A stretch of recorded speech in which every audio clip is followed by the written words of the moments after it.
செஞ்சு படத்துக்கு போயிடாதீங்க. தமிழ் சேனல் தான் பிங்கோ தானே, தயவு செஞ்சு படத்துக்கு போகாதீங்க. ஃபஸ்ட்டு பார்ட் செகண்ட் பார்ட்டுன்னு சொல்லி ஏமாத்துறாங்க, மக்களை நல்லா ஏமாத்துறாங்க. ஃபஸ்ட்டு பார்ட் உள கேவலம். விஎஃப்எக்ஸுங்கிற பேரில் என்னென்னமோ பண்ணி வச்சுருக்கிறாங்க. நம்பிடாதீங்க. சூர்யா ஃபேன்ஸாக இருந்தாலும் கலாய்ப்பாங்க. 4 மணி ஷோ வந்த எஃப்டிஎஃப்எஸ் ஃபேன்ஸ் எல்லாருமே சொல்லுவாங்க படம் வேஸ்ட்டு. யாராச்சும் நல்லா இருக்குன்னு சொன்னாங்கன்னா அவங்கள என்ன நல்லா இருந்துச்சுன்னு மட்டும் ஒரு வார்த்தை கேட்க சொல்லுங்க. சூர்யா கஷ்டப்பட்டு நடிச்சிருக்காரு, அது கஷ்டமே பண்ணல ப்ரோ. ஆல்ரெடி என்ன பண்ணுவாரோ அதே தான் கத்திட்டே இருந்தாரு. ஆனா சிவாக்கு ஸ்கிரிப்ட் கொடுத்ததுதான் சூர்யாவை நல்லா யூஸ் பண்ணலன்னு நினைக்கிறீங்களா? சிவா அது வேணா யூஸ் பண்ண மாட்டாரு. சூர்யாவோட ஆக்டிங் மற்ற படத்துல நமக்கு தெரியும் எப்படி பண்ணுவாருன்ட்டு.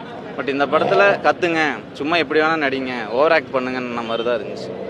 ஒரு ஸ்கோப் எதுவுமே இல்லை, ஒரு எமோஷன் சென்டிமெண்ட் எதுவுமே ஒர்க் ஆகலை. வீரம் எடுத்த மாதிரி கொஞ்சமாச்சும் மாஸ் எலிமெண்ட்ஸ் ஏதோ கொஞ்சம் நஞ்சம் இருந்தால் பரவாயில்ல, அதுவுமே இல்லை.